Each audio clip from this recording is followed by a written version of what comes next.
right. Don't have anything from the top, so Sean, Sure. starts today. Welcome. Don't look at me that way. Yeah, I'm going to call you out on that dirty look you flashed me. You can go second. Sorry.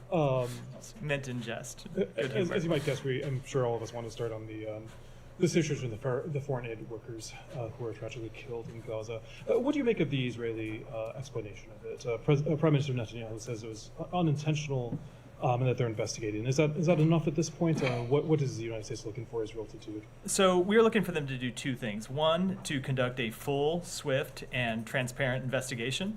And if that investigation shows that accountability is appropriate, then there, of course, should be accountability. And we will wait to see the results of that investigation before we pass judgment on it. The Israelis have said to us, and they've said publicly, that they intend to conduct this investigation swiftly. We want to see it wrapped up as soon as possible.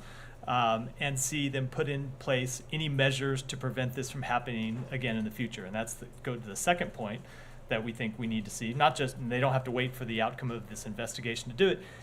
They need to put in place better deconfliction and better coordination measures to protect humanitarian workers and to protect all the civilians on the ground. And it is something that we have consistently said to them over the past few months, is that they need to improve their deconfliction measures and they need to improve their coordination measures. I saw that the defense minister, Minister Gallant, said that they are going to stand up a situation room to improve coordination between aid workers and the IDF. That's something that is absolutely critical. It's something that's overdue.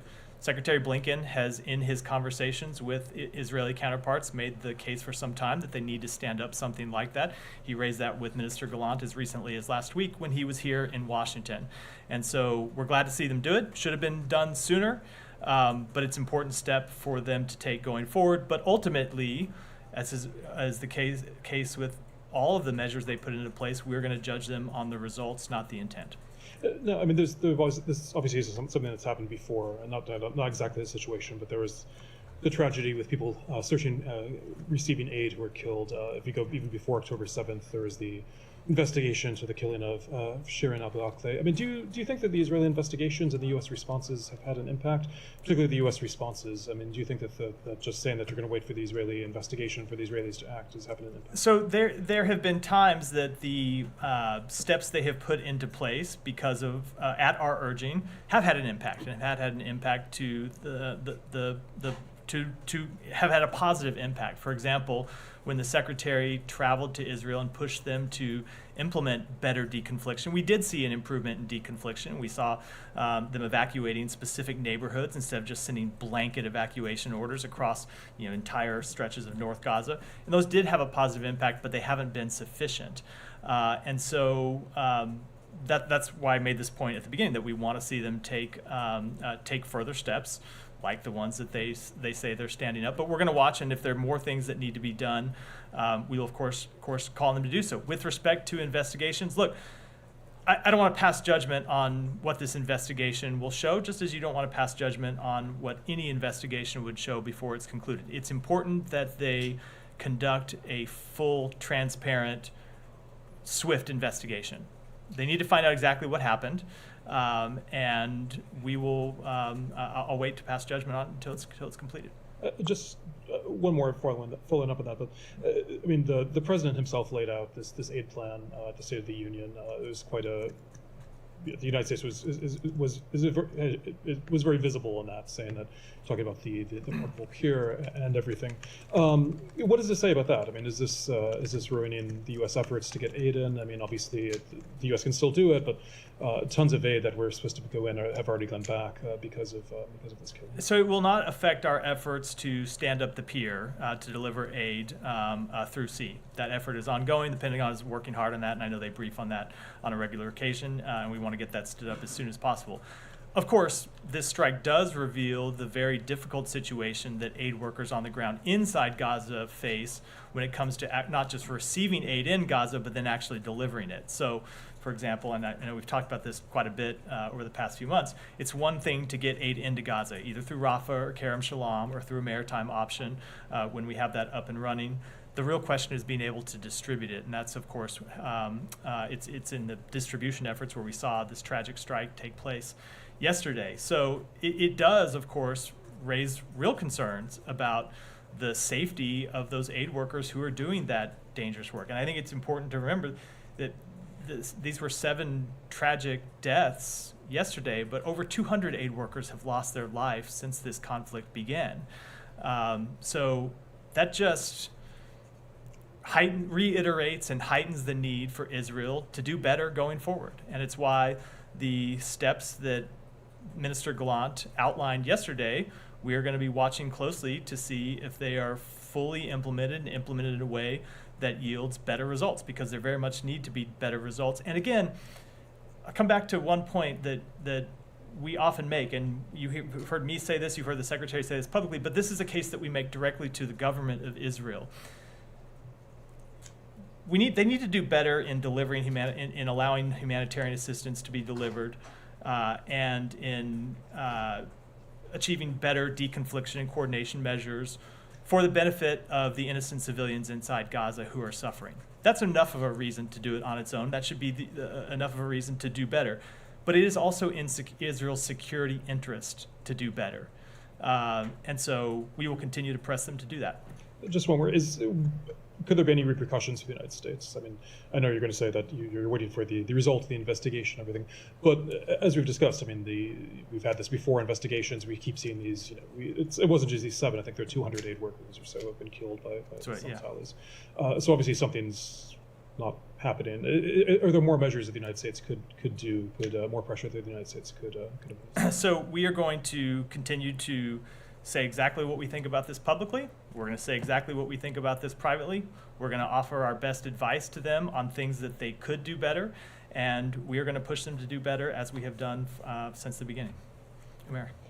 Matt, there's been reporting in Israeli media about how the attack has taken place. Basically, it said the drone fired 3 missiles in succession, and like each of them sort of struck one of the cars. And Reuters we have an interview with Jose Andres actually just on our wire, and he told us that the Israeli army targeted the convoy, quote, systematically, car by car.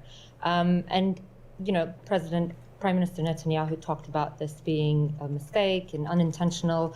How do you reconcile those two, the reporting and what Jose Andres is saying and what Prime Minister Netanyahu is saying? So 2 things about that. So number one, the chief of staff for the Israeli Defense Forces has come out and said it was a misidentification. So while they were I took that to mean while they were targeting those cars, they did not believe that it was the World Central Kitchen that was operating those vehicles at the time.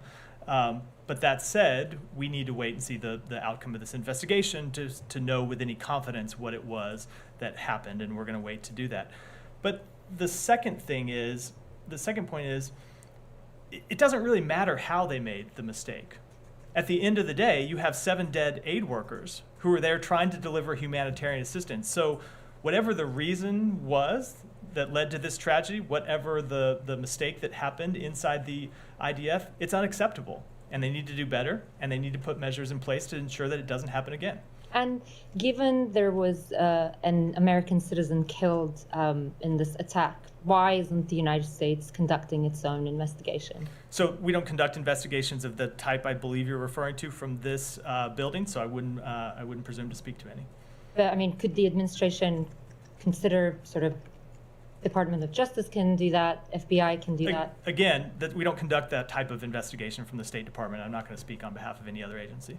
And I just want to ask the evergreen question. We've reported, and other media outlets have reported as well, that the administration is looking at furthering a big $18 billion aircraft package, weapons package to Israel. We reported that earlier this week. And looking at President Biden's statement last night, saying like this is not a one-off, and you've just talked about the number of humanitarian workers who've been killed. There are a lot of journalists who've been killed. Doesn't this kind of, like, given the accusations of disregard for non-combatants by the IDF, doesn't this kind of incident make U.S. stop and reconsider its arms sales or military aid to Israel? So let me say 2 things with respect to that question. Number one, with respect to some of the reporting that we've seen over the past few weeks about arms transfers or potential arms transfers to Israel, some of which we have not officially notified to Congress and have not moved forward on at all. But a lot of those are with respect to weapon systems that would not be delivered for years. Long after, hopefully, the conflict in Gaza has been resolved. It's something. But I'm not entirely. I just want to say, I think it's important to because it does go to the exact point.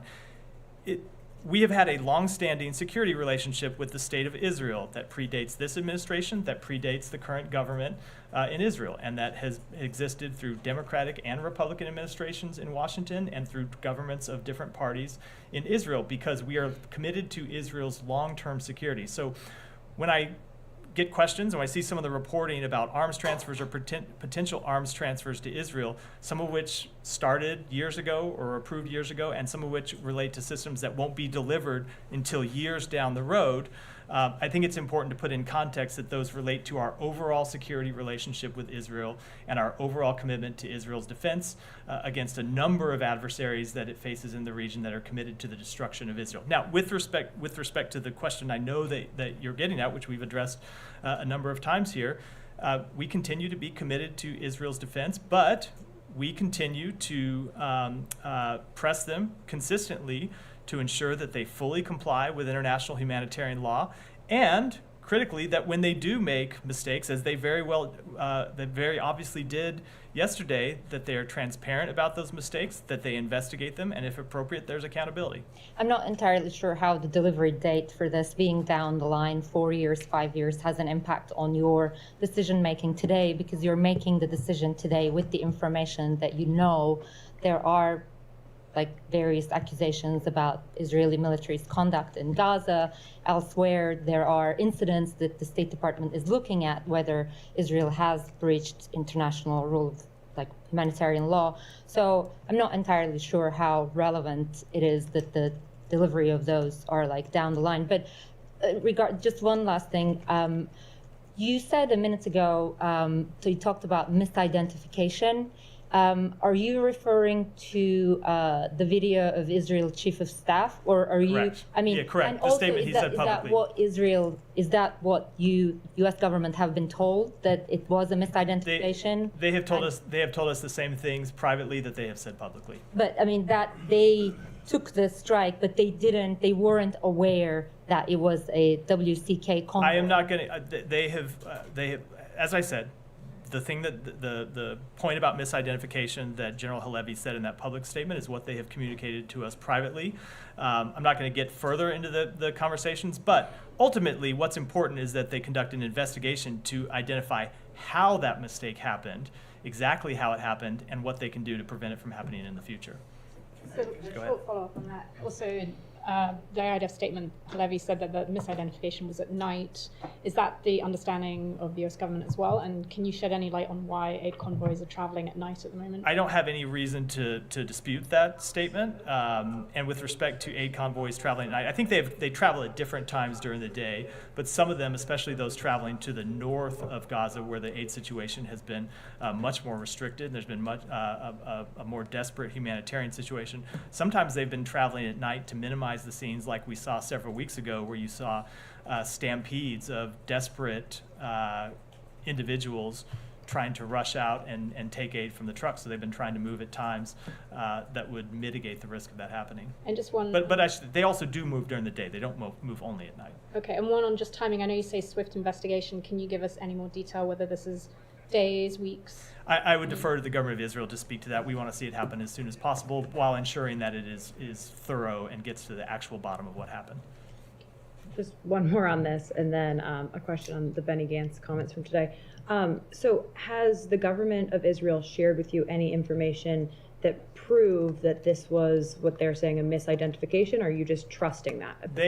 What we are trusting is that they're going to conduct a full investigation. But that said, we will look at how that investigation is conducted. We will look at the results of that, and then we will pass judgment on it. So I don't want to pass judgment on anything that they have said privately or publicly until they've conducted a full investigation. And I only say that because as is true with our own military, as is true with militaries around the world, oftentimes the early events of what happened don't bear out when you conduct a full investigation into the underlying facts. So we're going to wait and pass judgment when we see the full results. But in a way, you're passing judgment by standing up there and saying it was a misidentification already before you have the actual facts before you. I don't have any reason to dispute that, but we will wait and see the full investigation. Okay. Benny Gantz, Israeli War Cabinet Minister, said today that he would call for parliamentary elections in September.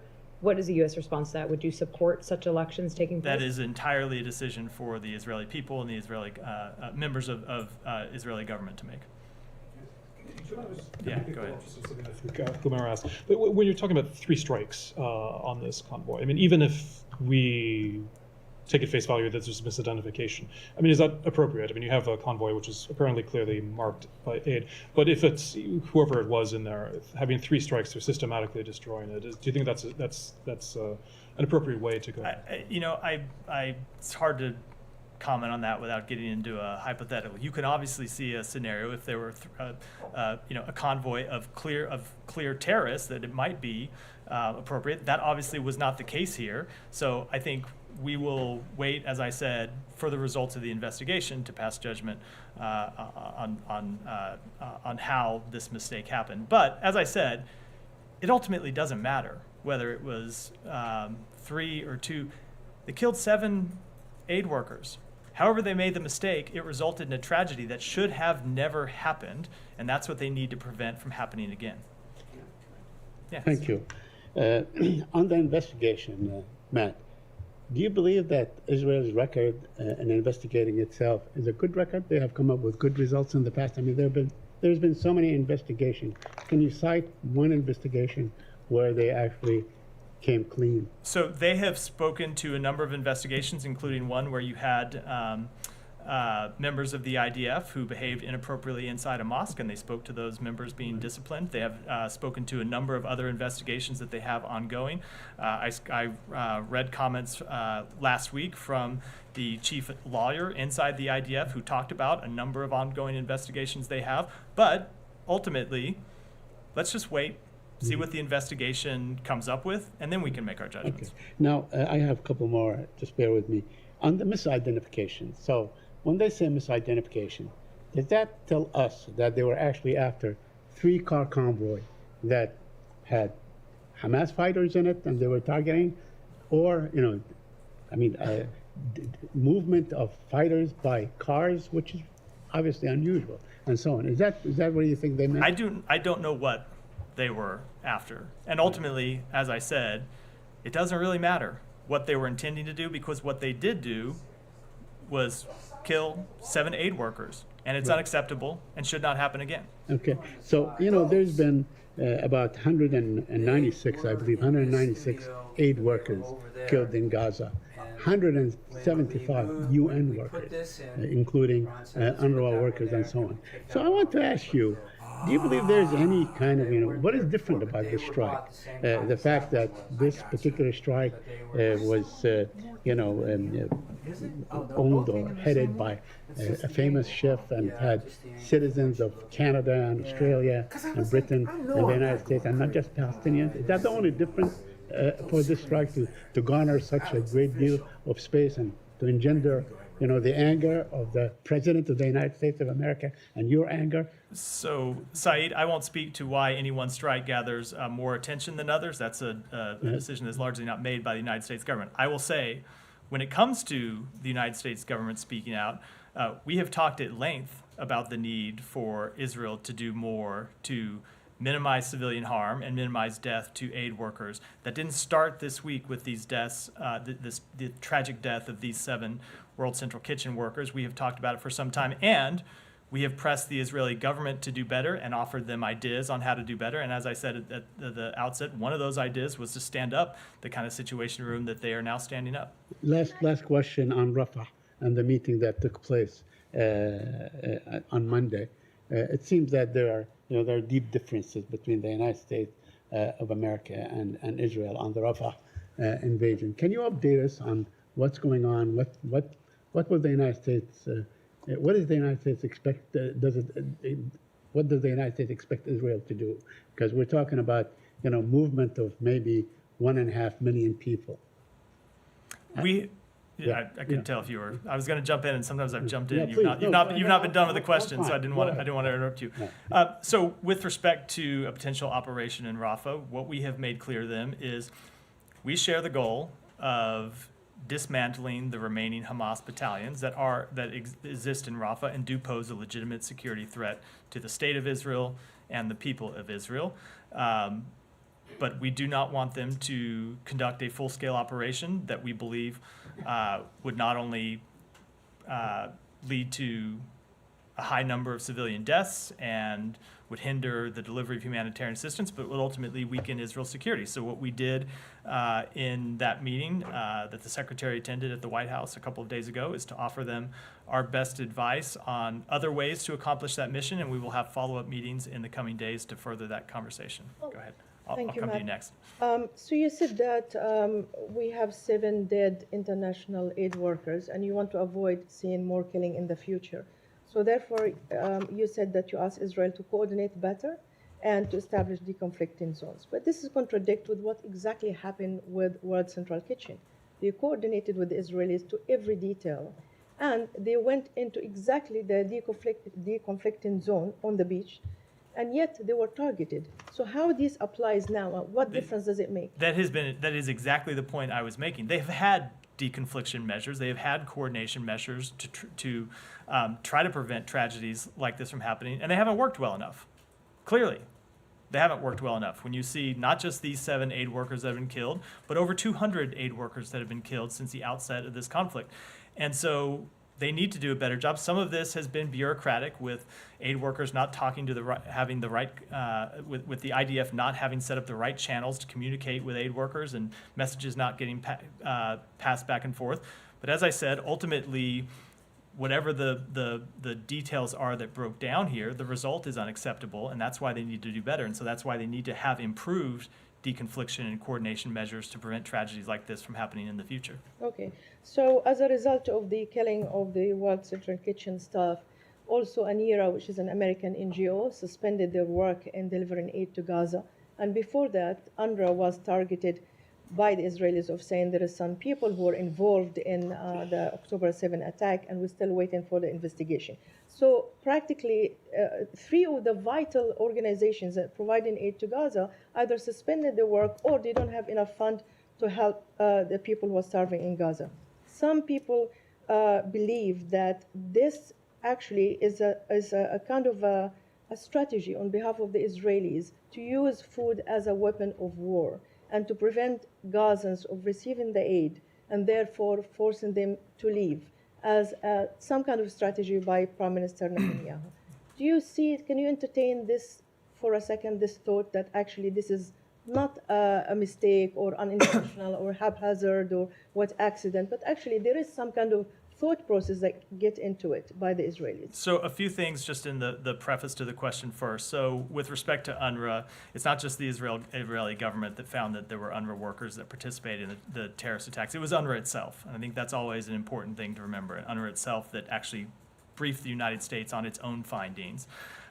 With respect to UNRWA, it does continue to operate. Obviously, it's faced funding challenges, but you've seen a number of countries who have resumed their funding, and UNRWA is continuing to do important work on the ground now, vital work that we want to see continued. So while they have faced funding challenges, they are continuing to deliver humanitarian assistance inside Gaza, and it's critical that that work continue. Obviously, there are organizations that are going to look at what happened the other day now and be worried about the safety and security of their employees. How could they not be? And so it is why it is incumbent on the government of Israel to institute better measures to give confidence to aid workers that their employee, or to give aid organizations that their employees won't be killed just trying to deliver humanitarian assistance.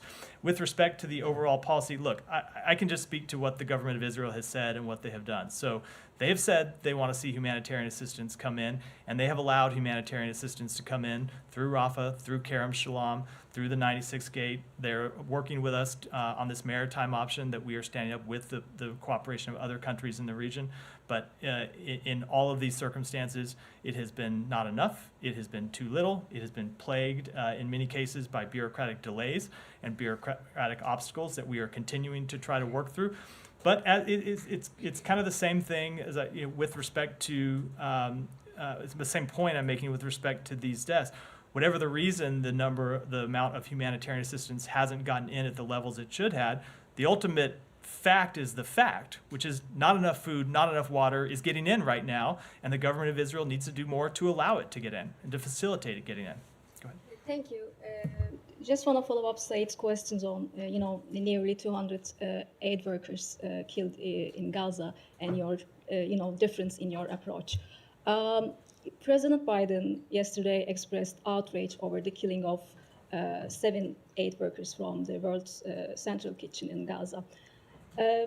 Is the administration also outraged by the killing of, nearly 200 aid workers, 100 journalists, 33,000 Palestinians, mostly women and children? Are you outraged by this too? We are outraged by every loss of civilian life in Gaza.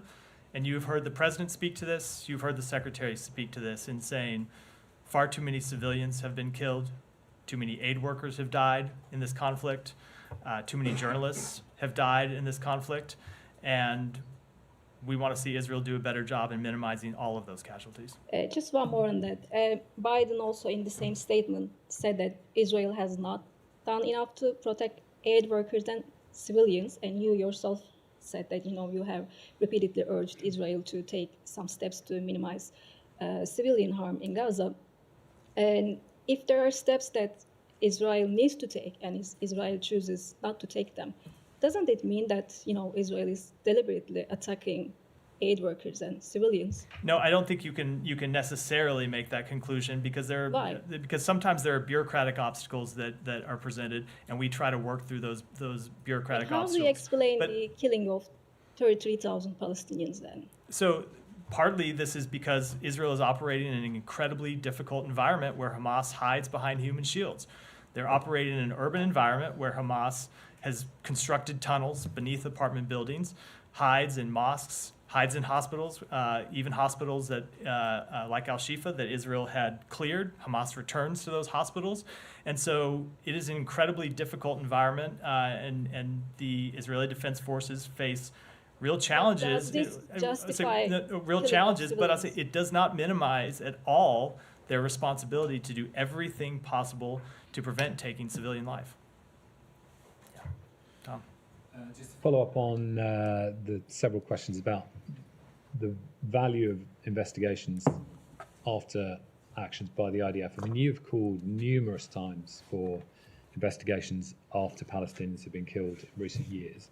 Some of those have been US citizens. In the last 2 years, Omar Assad, February 2022, found dead after being detained by Israeli soldiers. You called for a thorough criminal investigation and full accountability. Shireen Abu Akleh, as we know, May 2022, a US citizen. You called for a full investigation. June 2023, Omar Khatin, a US resident in Tur Messiah, which is a town full of US passport holders in the West Bank. You called for full accountability and justice. I haven't, what are you satisfied with the outcome of those 3 investigations for a start? And then what should we read into your call for an investigation in this case? So I can't speak to the specifics of every one of those investigations. Some of them predate some of them predate my time here.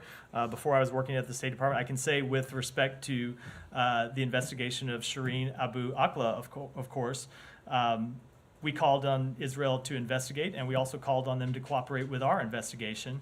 And they did cooperate with our investigation that the U.S. Security Coordinator conducted that concluded that gunfire from IDF positions was likely responsible for her tragic death. And so there were steps that they took to cooperate with the investigation that we had. Ultimately, as it pertains to the deaths of, and I should say there are 2 other cases that are ongoing right now. One of American citizens who were killed in the West Bank. One investigation that's being conducted by Israeli law enforcement. One that's being conducted by Palestinian Authority law enforcement. And in all of those cases, we want the same thing. We want a full investigation. We want it to happen as quickly as possible, but we don't want that swiftness to come at the expense of thoroughness. Ultimately, it's important that they get it right. And then with respect to all of them, we will make judgments on a case-by-case basis on whether that investigation was conducted fully and appropriately and led to appropriate outcomes and results. I mean, Bet Salem, which is a very well-respected Israeli human rights group, several years ago said it would stop cooperating with military investigations in Israel because, in its words, they are nothing more than a masquerade. Do you see that view? Do you have any sympathy with it? Let me just say, with respect to, I think we're all going to have a chance, the entire world, including the journalists in this room, including the United States government, to look at an investigation being conducted by the Israeli Defense Forces with respect to the killing of these 7 World Central Kitchen workers. And we are all going to be able to make our own independent judgments about the thoroughness and the reliability of that investigation. I know that we will do so, and I'm sure that all of you will as well. Let's stay on, Alex. I'll come back to you. Stay in the region. Matt, just want to follow up on Saeed and Rabia's question regarding this attack on WCK convoy is not an isolated incident. Been attacks on convoys before, on UNRWA's storage facilities, people queuing for aid in Gaza have been also targeted by the Israeli forces. And now you're calling them for an investigation, you're calling them to change to make some changes so this incident doesn't happen again. But don't you think that the U.S. soft approach toward Israel in this war also led them to get away with it, for example? So I would do that. Oh, sorry. I would disagree with the characterization. We have on a number of occasions pressed them to do more on deconfliction measures, on protection of civilians, and they have taken steps that have been important in most cases, nearly all cases, not enough, but steps that have been tangible and that have produced results. But we want to see them do better, and that's why we'll continue to engage with them on that. But do you think it was regard. better enough, let's say? I mean, the northern Gaza is on the verge of famine already. Aids are not coming in for a while now, for months. You're pressing the Israeli counterparts. It seems that doesn't yield results anymore. So I will say that you can look back at the history of our engagements with the government of Israel and show where it has produced tangible results. And that includes in the immediate aftermath of October 7th, right up into the recent history, starting with the first trip that the Secretary made to the region when he urged the government of Israel to open Rafah, and then the president came 2 days later and cemented that agreement to open Rafah, which allowed humanitarian assistance to get in. We then engaged with them to urge the opening of Kerem Shalom, which is an important step to allowing more humanitarian assistance to get in. The same thing is what led to the opening of the 96 gate in the north, the same thing that led to flour coming in through Ashdod, the same thing that is leading to the opening of a maritime route to get more humanitarian assistance in. When it comes to deconfliction measures, it was our involvement that led to them to implement a humanitarian pause, not just the pause of 1 week, but 3-hour pauses with 4 hours notice in the early days of the war when they were bombing neighborhoods, oftentimes with kind of blanket notices, but not with any kind of specificity. And it was our involvement that led them to start offering those pauses. It is our involvement that led to them offering, as I said earlier, specific neighborhood evacuation orders rather than just these blanket orders. That said, in all of these cases, we want to see them do more, and we want to see them do better. We want to see them to do more to let humanitarian assistance in and to protect civilian lives. And that is why we are consistently engaged with them, from the President of the United States to the Secretary of State to our team on the ground and everyone in the United States government who works on this matter. My last question about the statement that issued by the White House yesterday and President Biden's statement regarding this attack on the latest account on the convoy. The president sounded outraged and heartbroken and blamed Israel that they are not doing enough to protect aid workers. Does this language signal a change in policy, or just a statement regarding this incident? It was a statement about this incident, but it's not a change in policy because we have always, as I said, consistently been telling the government of Israel that they need to do more to protect aid workers and civilians and journalists. Now, we're glad to see them taking additional measures now. As I said, those measures were overdue. We've been urging them to do them for some time, but this has always been the policy that we have clearly communicated them that we want them to follow. Camilla. Sorry, just one on the US-Canadian dual national who was amongst those killed. World Central Kitchen has also named him. Can you confirm if the State Department's reached out to his family and what, if any, consular support the US can give? We have reached out to his family. We reached out to his family yesterday to offer our condolences and to offer any consular assistance that we can provide. That is always our standard practice in these cases. When we see an American citizen who has tragically lost their life overseas, we offer any type of assistance that we can to facilitate whatever they need in the wake of this tragedy. And we'll keep, obviously, the details of that private, but we have been in touch with his family. Please just make sure, stay in the finish it up on Gaza before. Go ahead. Gita, sorry. Thanks. In the neighborhood. In the neighborhood, yeah. Yes, thank you. Regarding the attack on the Iranian facility in Damascus, I was wondering, well, we know that the United States has sent messages to Iran saying that it was not involved, it had no idea of this operation. I was wondering, how was the American message received? Was it accepted, do you think, considering that there are now a number of officials threatening retaliation?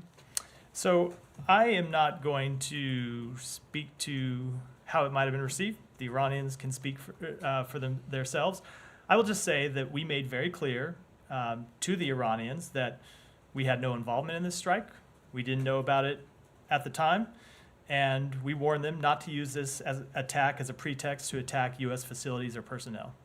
Since then, has the administration possibly followed up with reaching out to an intermediary, a country that Iran trusts, to hone in that message? I'm not going to speak to our range of diplomatic engagements, but as we have made clear over a number of months, we have the ability to send messages, very clear messages to Iran, both directly and indirectly, and we do so when it's in our interest. Matt, do you know has the administration been able to ascertain that the facility, the Iranian facility, was indeed a diplomatic one, as Iran claims? We are still gathering details about what precisely type of facility that was. And given the Iranian response or threats, are U.S. interests, troops in the region and across the world, have they been put on alert? So I would defer to the Pentagon to speak to that. Obviously, we have been broadly, broadly, and I'm not speaking on behalf of the Pentagon, but just on behalf of the State Department, broadly concerned about escalation since October 7th. And you've seen us take a number of steps over time with respect to our embassies. We are constantly monitoring the situation and making assessments about the precise threat environment at any given day, but I don't have any updates to posture to announce. And with respect to American forces in the region, I would defer to the Pentagon for comment. Thank you. Go ahead. Thank you so much. Two questions, basically. First question, specifically for you being diplomat, do you think so attacking diplomatic missions and diplomats in an area that is dedicated or declared a diplomatic mission? It sounds like US have no condemnation on this Israeli strike. It will be another continuation for Israel, another signal to continue this effort. Because the attack where it happened, that location is very adjacent to other missions, like Canadian mission is very next to it. So what is your comment? We do not support attacks on diplomatic facilities, but as I said in response to Gita's question, we're still gathering information about what type of facility this was. And my other question is regarding the United States position on the strong support to Indian opposition, as the State Department issued many statements in the support of Delhi Chief Minister Kejriwal and then the asset freezing of Congress. So it seems like United States have very strong position to condemning the attempts to silence the opposition in India. But regarding the political prisoners in Pakistan, specifically the female prisoners that are still behind the bars for many political charges, so why so strong position for Indian opposition and nothing for the Pakistani political prisoners? So I would I would not agree with that characterization. We have made clear on a number of occasions that we want to see everyone in Pakistan treated consistent with the rule of law, treated with respect for human rights, as is our position with respect to any country in the world. The female prisoners. Prim, go ahead. Thank you, Matt. It's been 110 days since journalist Samir Abu Dhaka was killed, 65 days since 6-year-old Hind Rajab, her family, the medics had to save her, were killed. Per Sean and other colleagues' earliest question, today should be Shireen Abu Akleh's birthday, our Palestinian-American colleague, I might add, killed in 2022. So I'm wondering if you have updates on not just the investigations, but actual accountability measures in response to these. And if not, how can this administration's approach of relegating things to months-long investigations while not changing policy, all as thousands more are killed, be a justified approach? So I would say that with respect to Shireen, I did speak to that a moment ago. But in terms of accountability, I know. well. We condemned her killing when it happened. We still condemn it now. There was an investigation conducted by the United States that found no reason to believe that death was intentional, but it is a tragedy nonetheless. With respect to investigations, and look, I used to have to answer questions on behalf of the Justice Department that were very similar to this. Investigations in some cases take time. You heard me a minute ago say we want them in every case to be conducted swiftly, but not at the expense of thoroughness.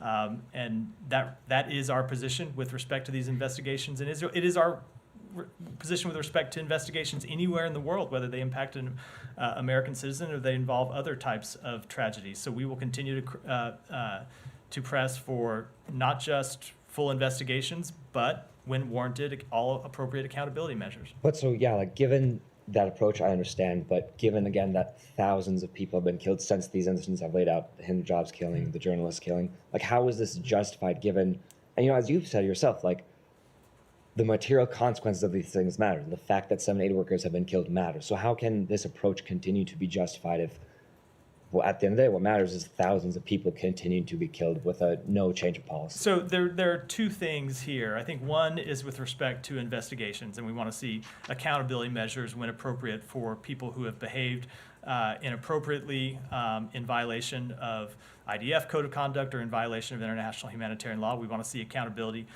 inside the Israeli system. But it's also true that we have pressed the government to enact operational changes to prevent further civilian loss of life. And we have seen them, as I've spoken to at length, enact changes over time. Those haven't been sufficient. We have seen Minister Gallant announce new changes that they're putting in place just yesterday, and we're going to watch those and make our judgments based on how they work. And finally, one more. As our colleagues have pointed out, hundreds of aid workers, doctors, volunteers have been killed even before this week.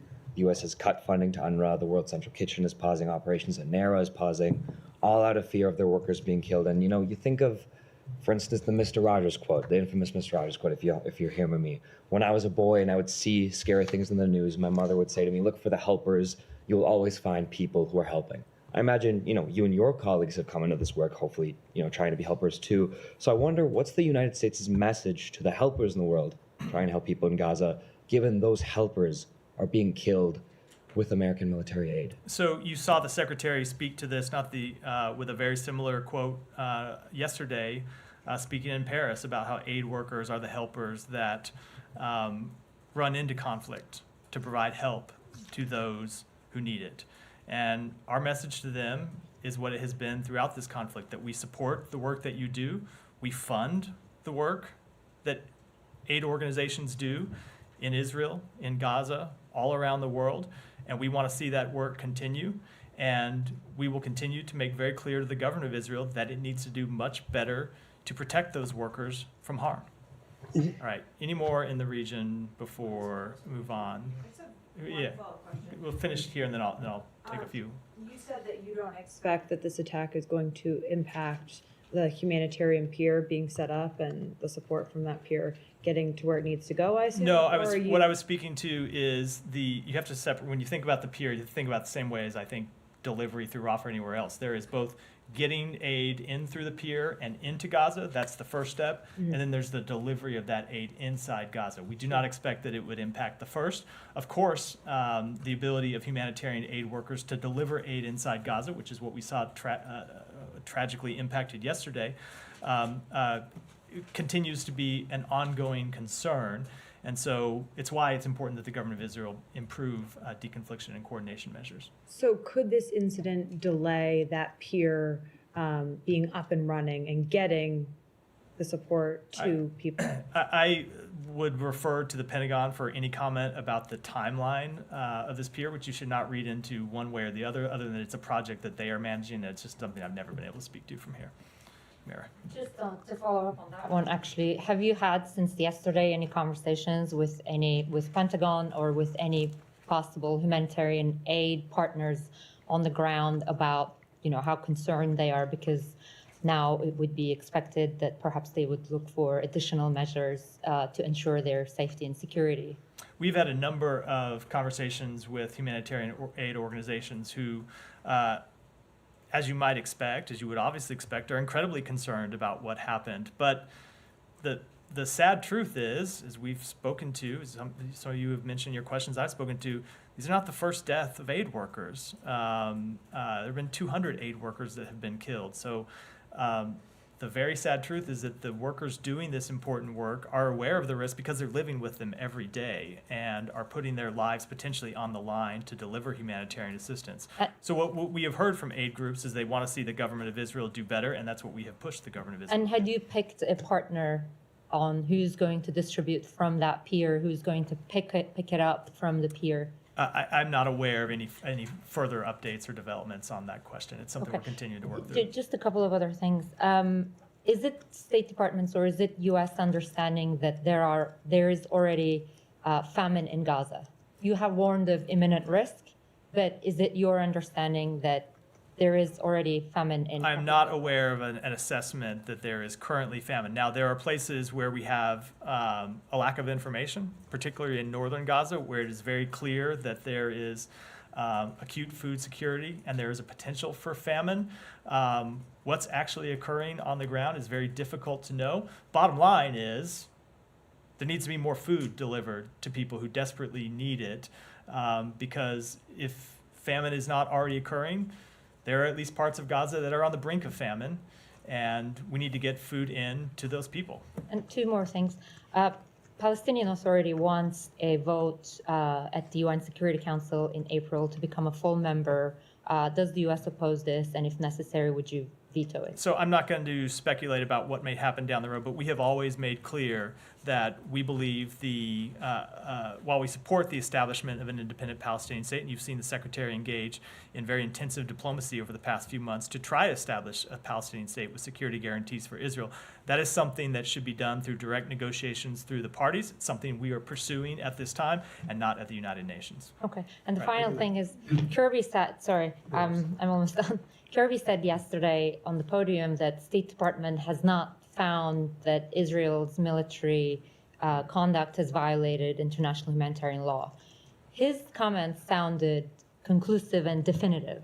So I just want to follow up and clarify, does the State Department have such a definitive conclusion that it has looked at all of the incidents raised so far and and all of the incidents and the review on those have been concluded, and as a result, you have a definitive assessment that no violations have occurred? So I saw what the Admiral said. He also said that we have ongoing processes here at the State Department, and that is correct. We have ongoing processes here at the State Department to examine that very question, and we have not at this time concluded that Israel has violated international humanitarian law, but these are very much ongoing processes with respect to that question. Can I just follow up one small thing on that? Yeah. Have any of those, when you're making the assessments, have any of those gone to the Office of the Legal Advisor?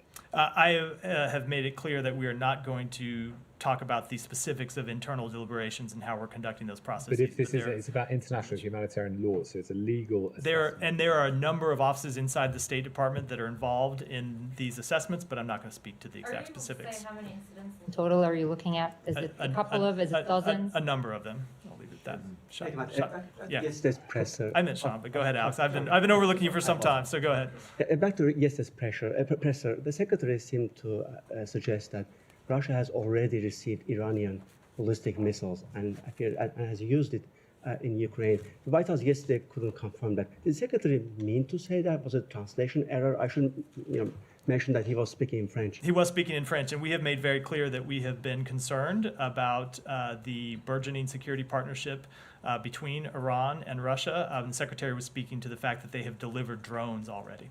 Thank you. I want to move to the South Caucasus. The Secretary spoke with Aliyev today. If you look at Azerbaijani readout, Aliyev was venting about this week's meeting / Armenian summit, and he said that the failure to postpone the trilateral meeting, despite his concerns, he says, will lead to escalation of tension and rather than peace. Did the Secretary agree with the assessment, and is the meeting still on? So with respect to that, I am going to defer to a statement that we have coming out shortly. The Secretary spoke to President Aliyev earlier today, and we'll have a readout coming. Yeah, but about the particular point that Aliyev made to the Secretary, will that change any decision? We will speak to that in the readout, but the meeting is still ongoing. All right, on Georgia, do you have anything for me on Georgian government's trying to reintroduce, let's say, the Russian law? They tried it last year, they failed.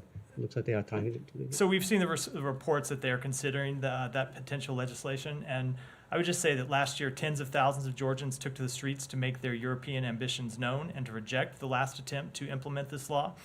Georgia has a historic opportunity to open EU accession talks, and we stand ready to continue to support Georgia in that process. I have one more, if I may, on Russia sanctions. It appears that the administration removed 3 of Russia sanctions from the SDN list, targeting VTB Bank, subsidiaries. You guys imposed them two months ago against, Russian oligarch because of sanction violations. What is the reason for that decision? So with respect to that specific question, I'll refer you to the Treasury Department, but I would note that we have continued to impose new sanctions on Russia, including just in the past few months, and have taken measures to tighten the enforcement of our existing sanctions. Thank you. Sean, go ahead, and then I'll come to you next. Uganda. The Constitutional Court in Uganda today struck down a bid to undo the anti-LGBTQ law. So I'm wondering if the U.S. has any reaction to the court ruling and whether this will have any implications on policy toward Uganda, including potentially more sanctions. So the United States continues to be deeply troubled by human rights abuses in Uganda and by the Anti-Homosexuality Act. We believe that law undermines the human rights, prosperity, and welfare of all Ugandans. The Ugandan government's failure to safeguard the human rights of LGBTQI plus persons is part of the broader degradation of human rights protections that puts all in Uganda at risk and damages the country's reputation abroad. And with respect to United States actions, so we have already imposed sanctions, including a visa restriction policy. We have ended Uganda's eligibility for the African Growth and Opportunity Act, curtailed direct government-to-government funding to programs implemented with Uganda, issued a business advisory, a travel advisory, and advocated for Uganda's full compliance with the social safeguards agreed to in the World Bank lending, and we will continue to take all appropriate measures. And just a very brief follow-up on that. I mean, it's not the only place in Africa where this is happening.